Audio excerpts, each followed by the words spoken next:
Hey guys, what's up? I'm Erin and welcome back to the channel. The magic number for financial freedom or retirement has hit an all-time high. Currently, that number is said to sit at about $1.5 million. All of this is according to the Northwestern Mutual Planning and Progress Survey of 2024. And 1.46 million is the estimated average number across all age groups. And that number does fluctuate up and down depending on which generation you're talking to. Importantly, while each generation seems to have the lofty goal of hitting roughly a seven-figure sum, the actual balances in their respective accounts is a lot less than this desired target. Now, whether this number itself is important to you, it probably isn't. It isn't based on your goals or your lifestyle. I think the more important thing to focus on, rather than this number, are the steps people are planning to take to reach this end goal, the actionable steps they're trying to put into play to make this dream a reality. And according to Northwestern Mutual, 42% of US adults feel 2024 is a year to prioritize playing defense with their savings and investments, versus 29% who feel it's a year to be playing offense, and 29% are unsure. I find those numbers rather interesting because yes, while you do need a good defense and you need a good offense, you need both of those when it comes to your finances.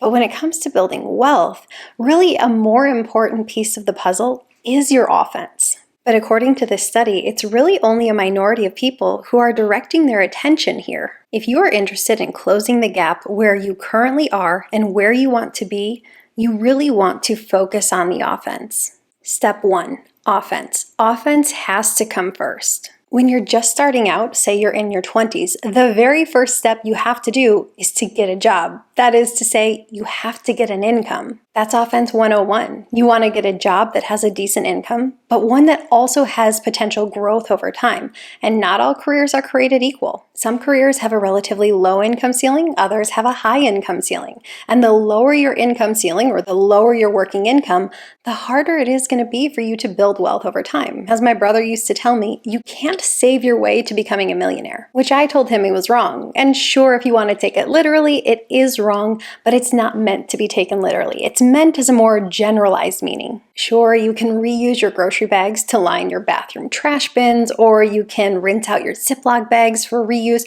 or you can squeeze every ounce out of that tube of toothpaste just to make sure you get every penny's worth.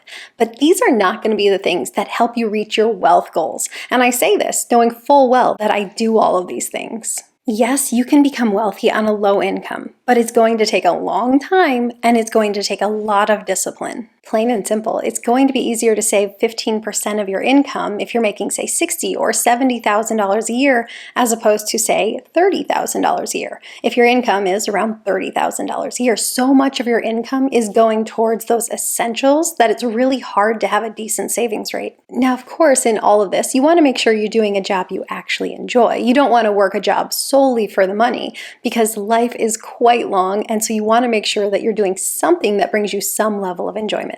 Step 2, defense. Defense is still important, but you can't even begin to have a defense until you have an income or until you have an offense. So that's why offense is the first step.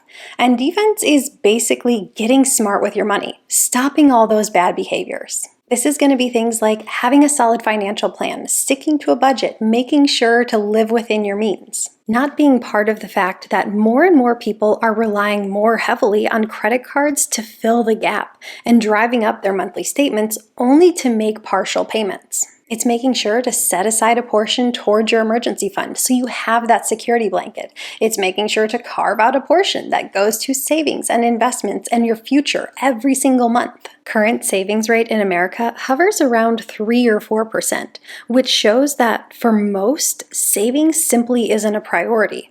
And I say not a priority because back in 2020, and for an entire year, Americans were able to pull off a double-digit savings rate, even hitting 32% at one point. So that shows that saving more is possible if you feel strongly enough about it. But these are your primary modes of defense. Once you have these covered, then you can put other wealth preservation tactics in place, like making sure to have the proper insurances in place, or finding ways to reduce your tax burden. That might be through certain accounts that you use, like maybe use the IRA or the 401k. This can allow your money to grow tax-free or tax-deferred, depending on the types you use. Maybe you put a will and a trust in place to help reduce the chance that your heirs have to pay unnecessary taxes down the road.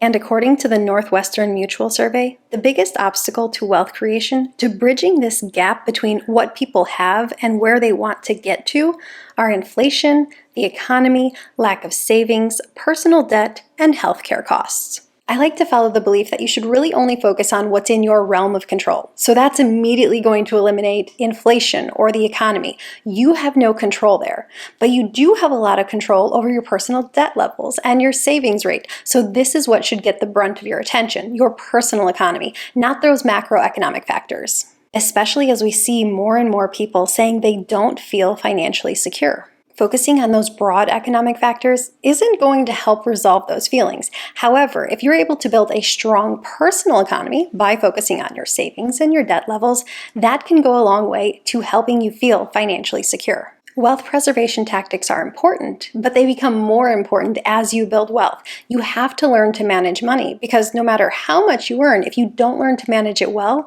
it can disappear as quickly as it comes. Step 3, back to offense. Okay, so step 1 was to get an income that pays decently well that will allow you to save and invest for your future. Step 2 is following a practical plan to preserve what you're building. And maybe it's enough to check off those 2 boxes. And in a lot of cases, it can be. You check off those 2 boxes and you can absolutely reach some good financial goals. But there are those of us who truly enjoy the game of building wealth. And for those of us, we have to circle back to offense. And this is about expanding your income until you can increase the rate at which you reach your financial goals. Maybe that's starting your own business or side hustle, perhaps exploring investment properties, basically finding ways to generate multiple streams of income. Notice that I'm not saying passive income because it's going to take work on your part. And once you have a solid income and a solid financial plan in place, more cuts aren't going to move the needle all that much, but more income will definitely help you move that needle. As you work to boost your income, it's important to stick to a solid financial plan. You don't want to just follow some random speculative investment trying to make a quick buck. You want to stick to your core principles. Finding ways to increase your income will allow you to accelerate your savings and investments. If you focus on building up greater income streams without further building up your lifestyle,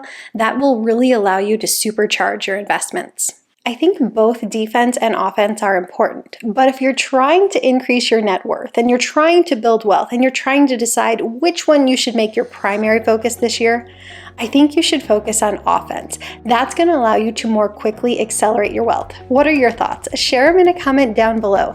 I post new videos every single week. If you got anything at all out of this one, please give it a like. If you're new here, please consider subscribing, or if you know of someone who might get something out of this type of content, please consider sharing. I'll see you soon. Bye.